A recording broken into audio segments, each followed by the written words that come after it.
Mga kabunyog, mga kababayan, magandang araw po sa inyong lahat. Welcome po sa isa na namang episode ng talakayan natin dito po sa Veritas YouTube channel ko.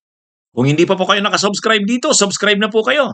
Mayroon din po tayong Veritas Facebook page. Kung hindi pa po kayo naka-follow, follow na po kayo. At lagi nyo na pong susubaybayan ang mga talakayan ko dito po sa Veritas. Mga kabunyog, pinag-iinitan ni Marcoleta si Trillanes. Kala naman niya atrasen siya nito. Sa mga kabunyog? Sa tingin nyo ba atras si Trillanes kay Marcoleta? Sus naman, kilala natin si Trillanes, hindi nga umatras kay Duterte. Napikon nga si Duterte, si Rodrigo Duterte kasi, ah, hindi naman siya aatrasan ni Trillanes eh.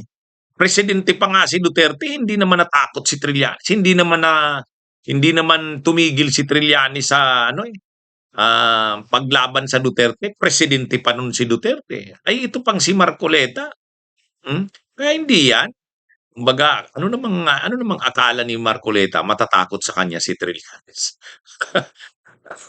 Natatawa lang tayo. Ha? Paano kasi, anong plano ni Marcoleta?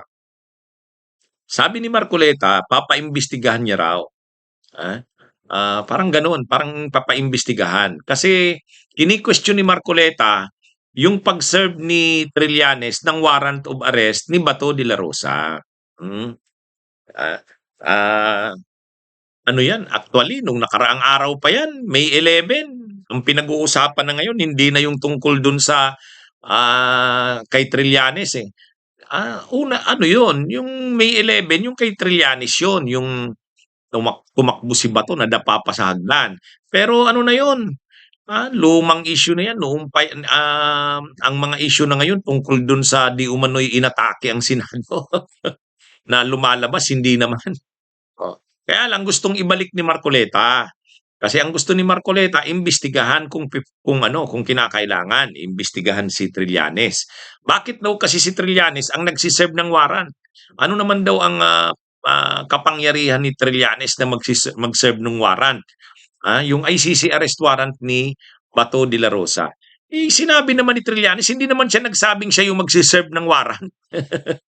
Hindi naman nagsabi si Trillanes. Ang sabi niya, nandun siya kasi hinamon siya ni Bato, live pa yung hamon ni Bato, public pa yung hamon ni Bato, na sumama pa daw si Trillanes sa mga autoridad pag-aresto sa kanya. Yun, sabi niya, go ahead, Mr. Trillanes. Sumabay ka pa. Pag inaresto daw siya, sumabay ka pa. O di ba ganun yung hamon ni Bato de la Rosa. Kaya sabi ni dating Senador Sonny Trillanes, nandun siya sa Senado kasi pagbibigyan niya si Bato sa hamon nito. Oh, ano siya, kumbaga hindi naman siya autoridad ng gobyerno, hindi niya naman na pwedeng arestuhin si Bato, hindi naman siya. Pero sumama siya sa pag-aresto, sa nandun siya kasi hinamon siya ni Bato. Yun yung paliwanag ni Trillanes. Pero sa totoo lang,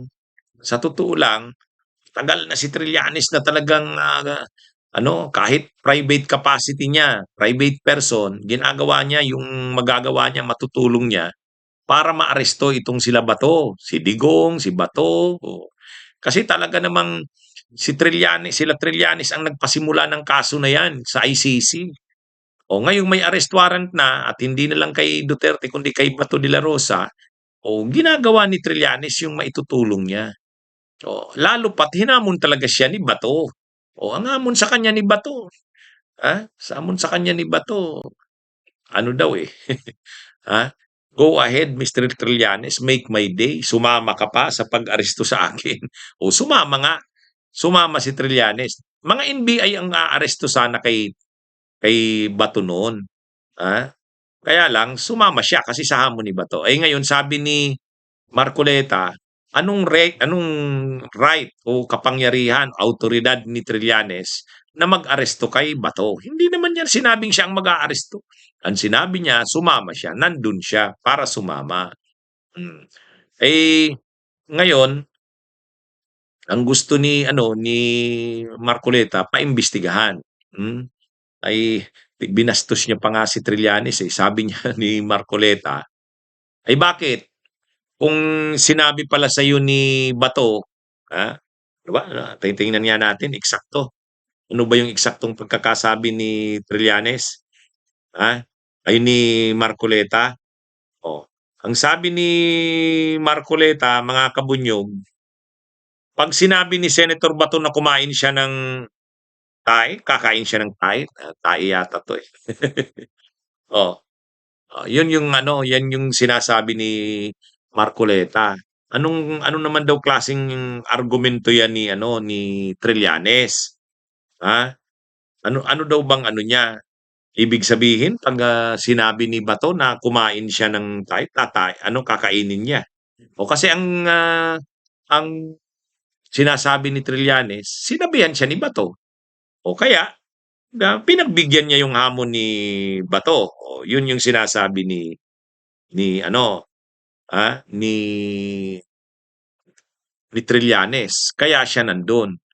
Eh, ang ano naman, ang painsultong ano ni Marcoleta ay bakit kung sinabi ba ni Bato na kumain ka ng tae, kakain ka ng tae.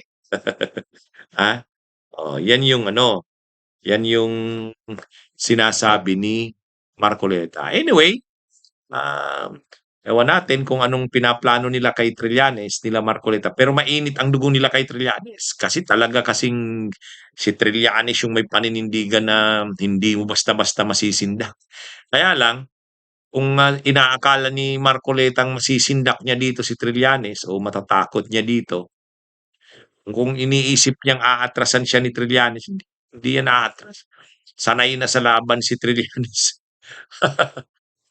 Sanay na sa laban. Hindi ano 'yan, panahon pa ni Duterte lumalaban na siya, hindi nga natakot, ito pa. ha?